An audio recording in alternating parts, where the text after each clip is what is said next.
नमस्कार। For your information, सहज, सरल और संक्षिप्त के इस नए अंक में आपका आपके परिवार के साथ स्वागत है। आइए नजर डालते हैं आज की उन सुर्खियों पर जो हमारी और आपकी जानकारी के लिए जरूरी है। पहले राष्ट्रीय खबरों पर एक नजर। मध्य कश्मीर के श्रीनगर जिले में पड़ने वाले अमीरा कदल बाजार में रविवार दोपहर बाद आतंकियों ने सुरक्षा बलों को निशाना बनाते हुए ग्रेनेड हमला किया। इस हमले में पुलिसकर्मी समेत करीब 25 लोग घायल हो गए। घायलों को स्थानीय अस्पताल पहुंचाया गया है। श्री महाराजा हरि सिंह अस्पताल में एक घायल ने इलाज के दौरान दम तोड़ दिया। दूसरी तरफ पुलिस, सेना के राष्ट्रीय राइफल्स और सीआरपीएफ के जवानों ने पूरे इलाके की घेराबंदी कर सघन तलाशी अभियान छेड़ दिया है। समाचार लिखे जाने तक हमलावरों का कुछ पता नहीं चल पाया था। उधर प्रधानमंत्री नरेंद्र मोदी ने महाराष्ट्र के पुणे शहर में एक मेट्रो रेल परियोजना का उद्घाटन करने के बाद रविवार को कहा कि केंद्र सरकार मेट्रो रेल समेत सार्वजनिक परिवहन व्यवस्था में सुधार करने पर ध्यान केंद्रित कर रही है। पुणे मेट्रो परियोजना की कुल लागत 11,400 करोड़ रुपए से अधिक है। प्रधानमंत्री ने 24 दिसंबर 2016 को इस परियोजना की आधारशिला रखी थी। मोदी ने शहर में विभिन्न विकास परियोजनाओं की नींव रखने और उनका उद्घाटन करने के बाद यहां MIT कॉलेज मैदान में एक जनसभा में कहा, आज मुझे विभिन्न परियोजनाओं का उद्घाटन करने और उनकी आधारशिला रखने का अवसर मिला।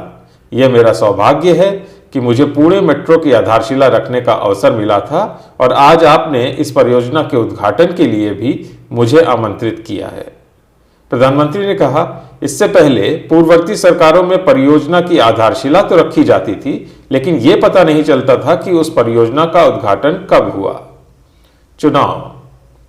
उत्तर प्रदेश के विधानसभा चुनाव 2022 में 7 चरण में होने वाले चुनाव के अंतिम चरण के मतदान वाले क्षेत्रों में प्रचार कार्य आज शनिवार को थम गया। इस बार विधानसभा चुनाव में चक्रव्यूह के अंतिम यानी 7वें चरण में 7 मार्च को मतदान होगा, जिसमें 9 जिलों के 54 विधानसभा क्षेत्र के 2 करोड़ मतदाता 613 प्रत्याशियों का भाग्य ईवीएम में कैद करेंगे। प्रदेश में 7 मार्च को आजमगढ़, मऊ, गाजीपुर, जौनपुर, प्रधानमंत्री नरेंद्र मोदी के संसदीय क्षेत्र वाराणसी, मिर्जापुर, चंदौली, सोनभद्र और भदोही जिले में मतदान होना है। इन जिलों के 54 विधानसभा क्षेत्रों से कुल 613 प्रत्याशी चुनाव मैदान में हैं, जिनके भाग्य का फैसला पूर्वी उत्तर प्रदेश के 2 करोड़ मतदाता करेंगे। फॉर योर इन्फॉर्मेशन आपको बता दें कि प्रचार पथ पर कौन सबसे तेज दौड़ा। सरकार चलाने में डबल इंजन के लाभ गिना रही भाजपा ने चुनाव प्रचार अभियान में भी इसकी ताकत दिखाई। 403 विधानसभा सीटों पर चुनाव प्रचार के लिए भाजपा का डबल इंजन इस पथ पर सबसे तेज दौड़ा। प्रधानमंत्री नरेंद्र मोदी ने 28 सभाओं से माहौल बनाया तो मुख्यमंत्री योगी आदित्यनाथ सबसे बड़े स्टार प्रचारक के रूप में उभरे और 200 से अधिक कार्यक्रम किए। राष्ट्रीय और प्रदेश संगठन के सभी बड़े नेता प्रदेश को मथने में जुटे रहे। वहीं सपा मुखिया अखिलेश यादव और कांग्रेस महासचिव प्रियंका गांधी वाड्रा ने अकेले ही भरपूर ताकत झोंकी, जबकि बसपा प्रमुख मायावती ने सिर्फ 20 जनसभाएं ही की। अंतर्राष्ट्रीय खबरों पर एक नजर।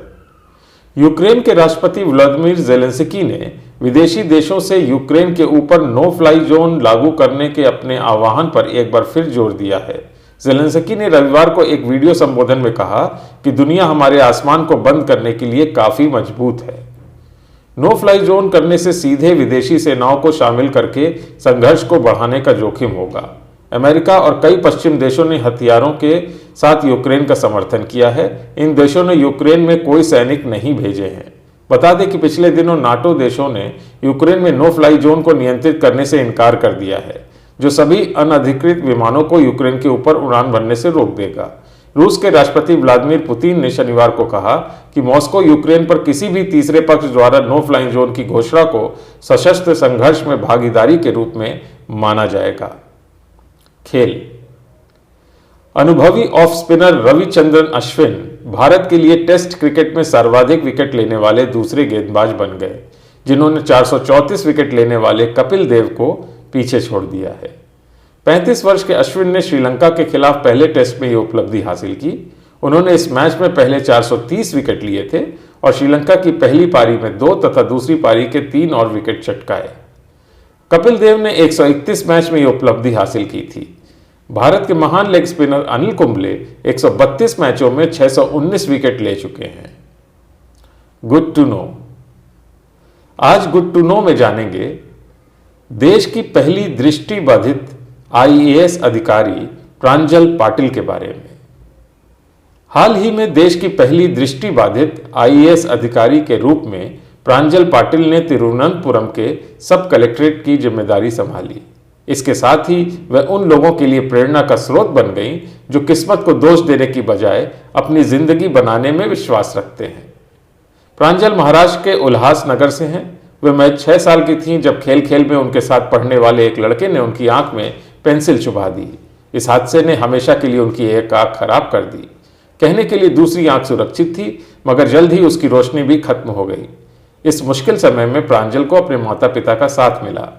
उनकी पढ़ने में रुचि थी, लिहाजा उन्होंने प्रांजल को मुंबई के दादर में नेत्रहीनों के लिए श्रीमती कमला मेहता स्कूल में भेजा, जहां प्रांजल ने एक लंबा वक्त बिताया।